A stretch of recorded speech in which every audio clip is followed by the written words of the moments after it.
So the next piece they're going to install is a corner trim. So a small outside corner trim. If your rib falls within a specific distance, this works great. 95% of the time it does. If for whatever reason you've installed starting from this end, and when you get to the other end, your rib is just at that one perfect wrong spot, we can also make a custom wide flashing that helps go past that rib to make sure that that rib does not jack up the angle on your trim or have you trying to do something that you look at for years and like, why did I do that? So just custom, slightly wider corner trim to go a little bit past that rib, another couple inches, or just even another inch and to step back down.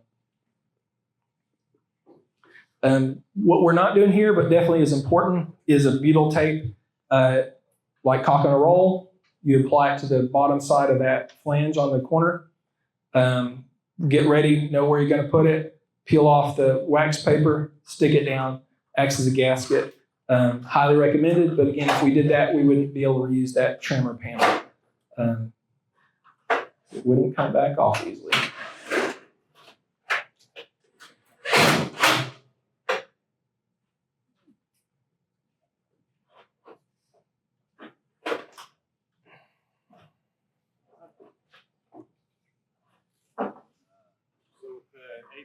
Panel, you guys have all of the like foam gaskets for sealing up edges, everything that you have for tough ribs. Yes, sir. So Jim was asking, do we have the same sealers options for Apex? We do. So whether that's inside closure at the bottom, so just like tough rib, we have one profile to fit that panel just perfectly. Outside closure at the top, same thing. We have one profile to fit that perfectly. For venting, most people use FlexiVent because it's universal. So that'll work for either one. So inside, outside, and then all the trim is exactly the same trim. So there again, another benefit is a lot of the most popular trim that you see here we stock. So ridge cap, corner trim, 1.5 by 3.5.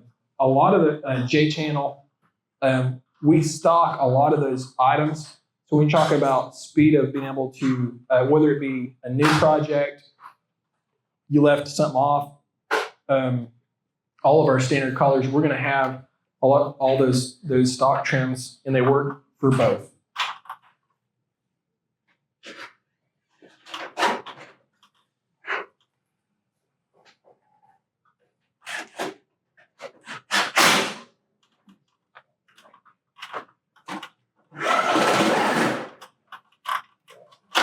I think the only difference at the end of the project with Apex versus tough rib is on a decent sized project, you might end up with one extra bag of screws if they figured it like they did tough rib, just because you have one less rib. So it's a little bit faster because of the one less rib. And so if it's decent size, if they figure the fastener is the same as our panel, it's still 4 ribs. But a lot of times if it's converting from tough rib to Apex, they just change the panel and it's updated versus so you might end up having an extra bag of screws left on a project that you're doing, or you could go and have them take it off if you feel it's a decent sized project already. But everything else is priced and the setup will be the same. Lead times will be the same, etc. So what you'll notice is the eave and the corner don't cover the entire fascia. So that is why we figure a fascia board separately. And if you're figuring the Craftsman one-piece fascia to soffit, that covers it by itself. If you're figuring if it's going to be open frame, you just want to cover your fascias. Usually that would be a 1/2 by 5.5 to cover that. If you're covering your soffit, then it's going to depend on your method. Like I said, for this purpose, because they went with an extended board, I failed to figure a long enough eave trim.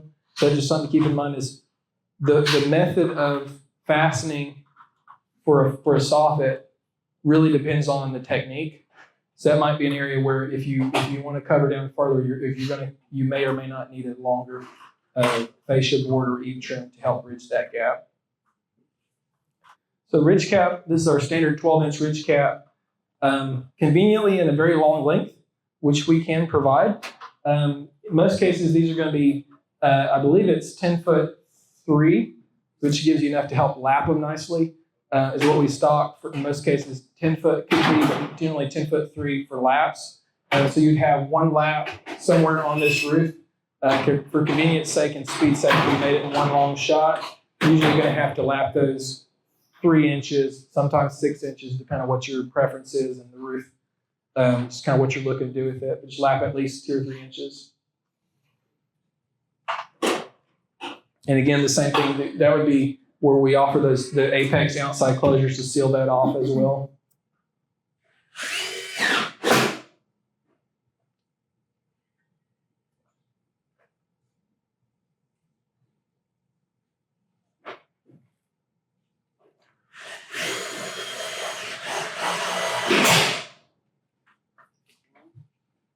We're going to take a quick 10-minute break, and we'll probably take that break, and we're going to watch a quick video, and then we'll see where lunch is at.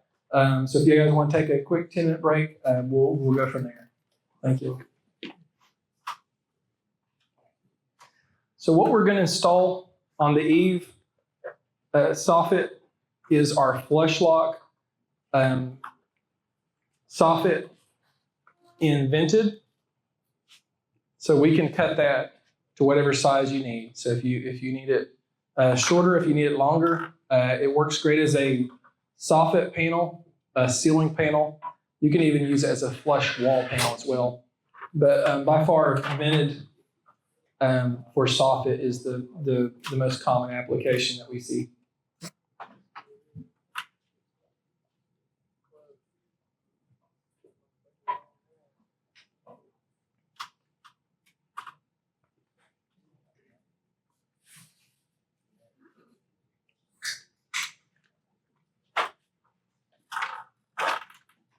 So we're going to wrap around, tying in from the gable soffit to the eave soffit with a bird box. So that's going to be on the gable soffit. We're going to install the Craftsman fascia to soffit. It's a one-piece that helps cap your fascia and your soffit.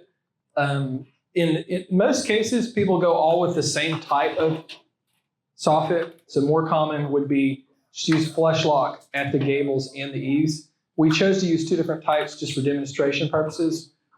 More common would just be what you'll see here at the eave, just short cut to fit vented soffit, especially if you're wanting to vent. Some people also want vented eave soffit and solid gable soffit. So that's something we can do still in the same design, just not vented for the fascia for the gables. All hidden fastener design. And because we're not enclosing the 2 walls here, you'll notice we haven't put a J-channel or anything to cap off that end, just for demonstration purposes. But no, in general cases, you're not going to leave your soffit just kind of hanging there. But just for demonstration, since we're not closing those ends off, it just makes it where what you really need to learn still will be shown on that eave in that bird box corner.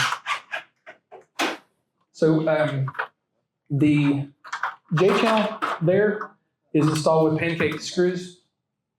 The panel is also installed with pancake screws. The next panel locks into that channel. So again, really looks great. Allows for ventilation.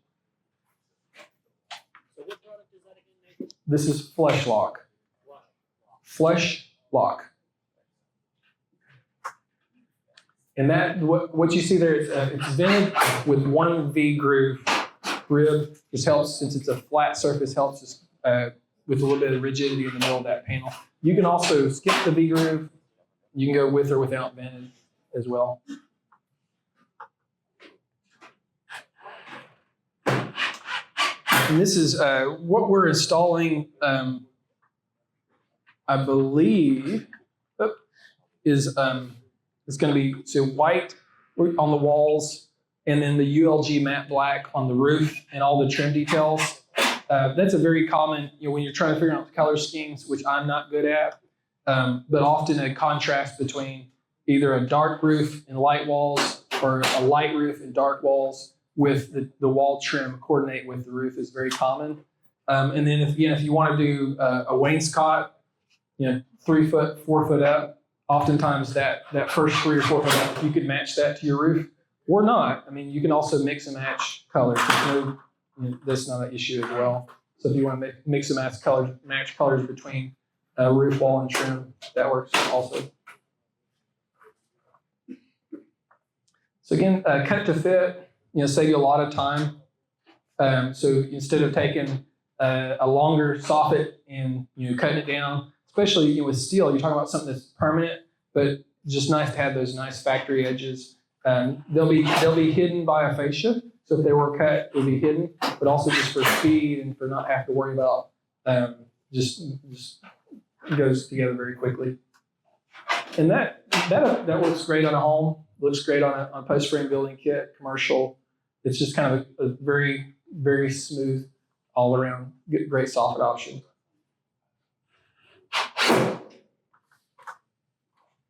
We've all seen where someone tried to just only rely on the fascia and the J-channel to hold soffit in place, whether it be vinyl or metal.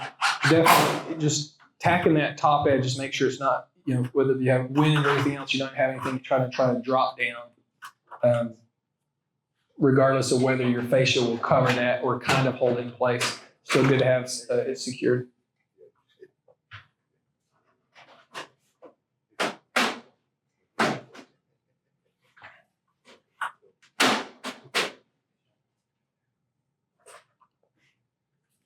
You notice he left it flush with the fascia. So that way when he gets ready for that bird box, it's going to be a nice transition right at that corner. So this is where I mentioned if I'd have figured that eave trim a little longer, it would have bridged a little better. So that whether that be a taller fascia or a taller eave wouldn't really matter. But I didn't really leave enough there to allow that. And so that would have been a good thing if I had. So the birdhouse wouldn't be trimmed out in wood. It's just for structural purposes. That'll just be done over the metal siding, the metal. So I think I may let Noah speak to that a little bit better on the bird box. So there are different ways to do that. I mean, it's not really a structural detail as long as everything is tied together. But as far as making sure for wind purposes, nothing gets pulled loose, you want to make sure everything is, all the trims are tied to a panel or tied to each other well. More cosmetic. Yeah, more cosmetic and just closing that off. And yeah. A piece of flat sheet will be helpful for this area. So if you think about, we sell flat sheets 10 foot long by the standard width of the coil, so 40 7/8 wide. And you could probably make all 4 bird boxes if you were doing all 4 on that same piece of flashing. So it's not like it takes a lot, but if you can't make it out of your panel, you can't make it out of your other trim. So that is an area where with your soffit, that piece of flat sheet will be helpful. Just to make sure you have that to really cap that in one piece and you're not trying to layer too many things, lapping too many things together at that corner. Again, I made it a little bit more complicated because I went with 2 types of soffit. If we went with the flush lock on the eave and the gable, it probably would have simplified his job a little bit because he'd be dealing with the same height of materials on both the eave and the fascia, or eave and the gable fascias, or soffit fascias.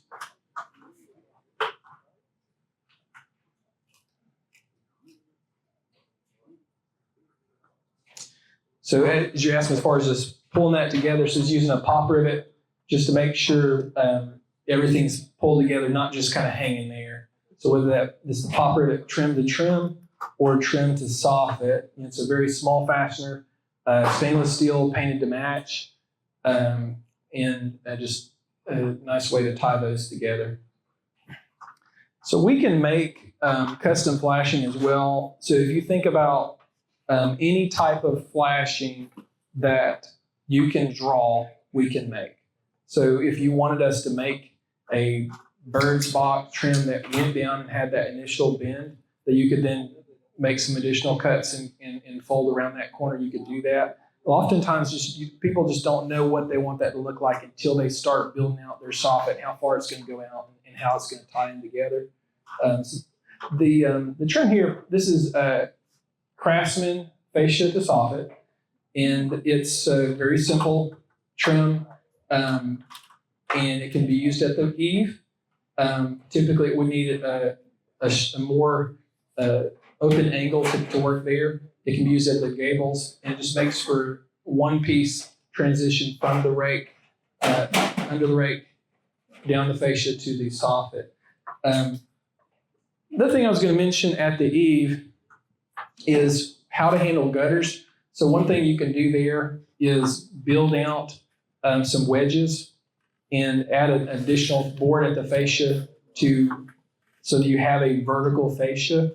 And then use traditional, whether that be a box gutter, we can provide the same color up to 20 foot long, or traditional 5K, 6K preferred aluminum gutter seamless. So you can do gutters, you can install gutters at the eaves.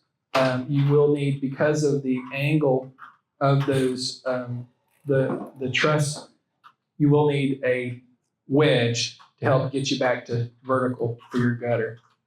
Craftsman fascia to soffit is a non-vented option. So if you want it vented, by far the flush lock is going to be the best option. If you want it non-vented, you can do either one. You can do flush lock in solid, or you can do a different type of ventilation, such as the Craftsman.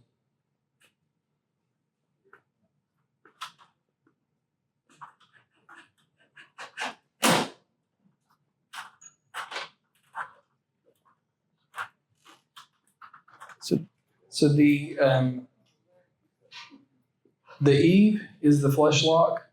So so you have a regular fascia, and then the flush lock at the eave that's tucked into the J channel. The gables that's the Craftsman. It's a different way to just covers the fascia and the soffit area in one, and that's custom made like that. That's I think approximately 12 inches to match that overhang. We can provide that in a 5.5 by 12, 18, 24 custom, or we could provide that in a 7.5 down by, or really whatever you need it to be. So it's just a way to cover the fascia and the soffit in one shot. Beneficial for certain applications, not others. So top of the wall, you're going to tuck those panels into a J channel. So unlike a roof, the interesting thing about siding is you install all the trim and then you install the panels. It's a whole different thought process between a roof where you're layering because your water is going from one thing to another, from a trim to a panel to a trim, versus with walls, you're going to install your trims and then tuck it in. One of the few things that goes in after the panels is the corner trim. Yeah, it depends on what application you're looking to do. So it's one thing if it's a shop or garage, where it depends on how tight of a level of seal you're trying to get. So one thing before any of the trim for the walls or even the roof, you can install one of the underlayment or options that is traditional. So you can install ThermoGuard, you can install a double bubble insulation, you can use seam tapes. That's all depending on what you're trying to seal off. If it's a home, you may be doing spray foam later. You may be doing another method of sealing that off. You could do house wrap behind the panels, depending on what you're trying to do as far as really what you want to seal off. But I was looking at this would be more like a gazebo, but that's what I'm thinking. But I know it's got other purposes. That was my main concern. Yeah, that's the flexibility of a Postframe building kit is it can be used for open frame, it can be used for shop, it can be used for a barn dominium home.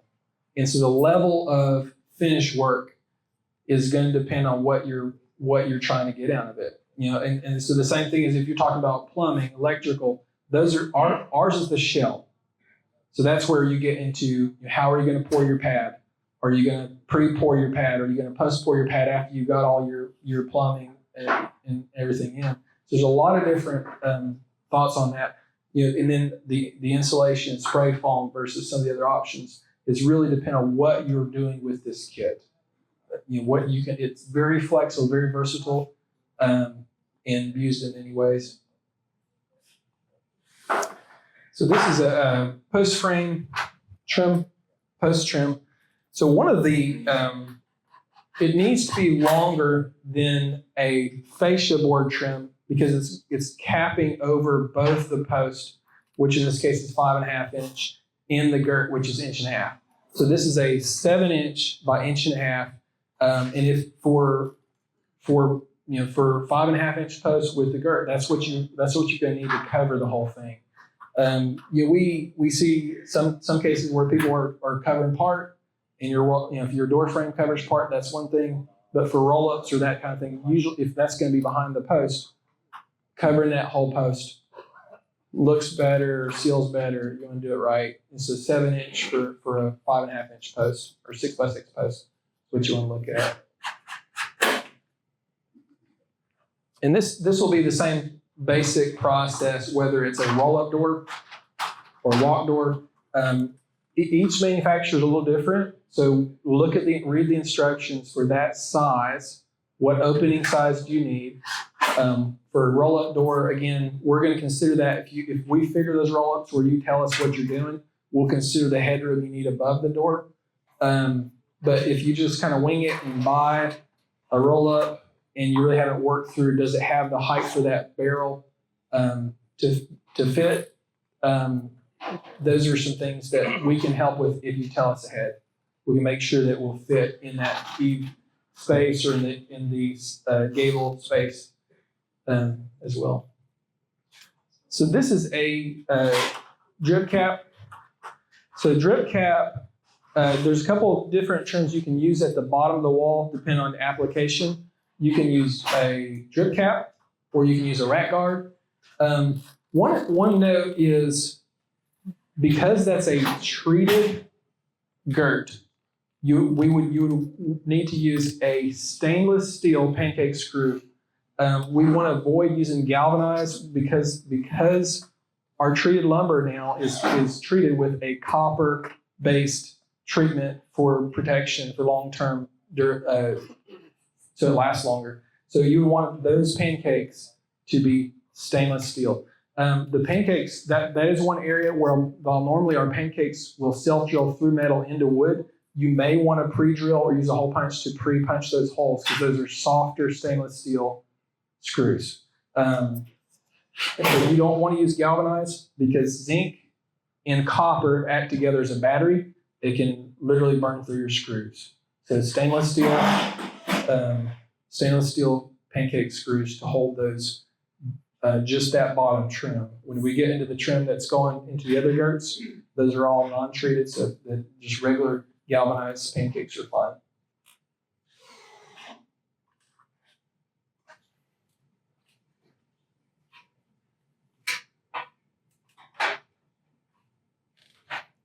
So for doors, J-channel on the sides.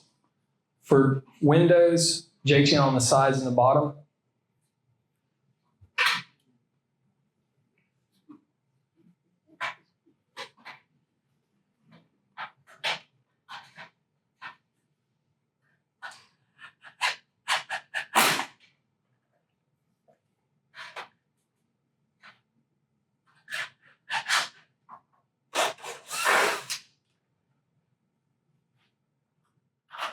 That's the drip cap above that door. And the same thing for window. Some people prefer to use a J-channel. The drip cap just kicks the water away. One thing you'll notice on the other end is the angle on that wall. It's because we didn't square our posts because of the way they're already set on these columns.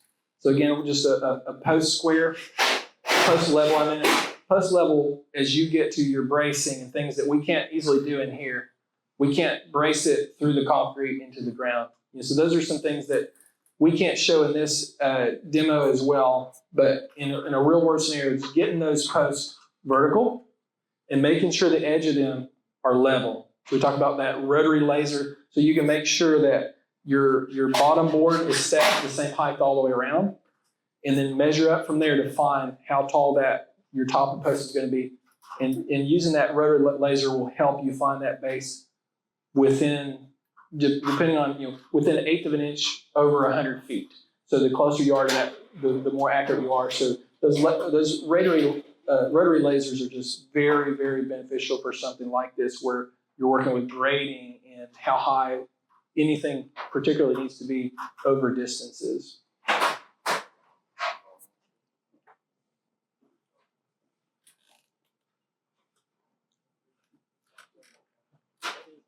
Product on the walls as well. This is the Apex panel on both. Yeah.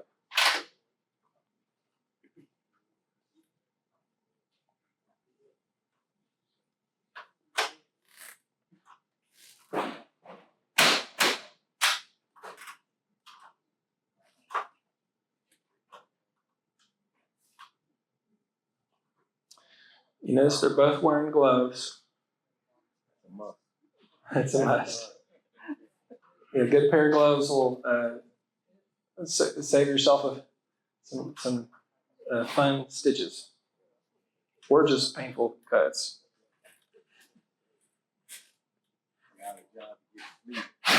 Once you get in, you gotta stop. That's right.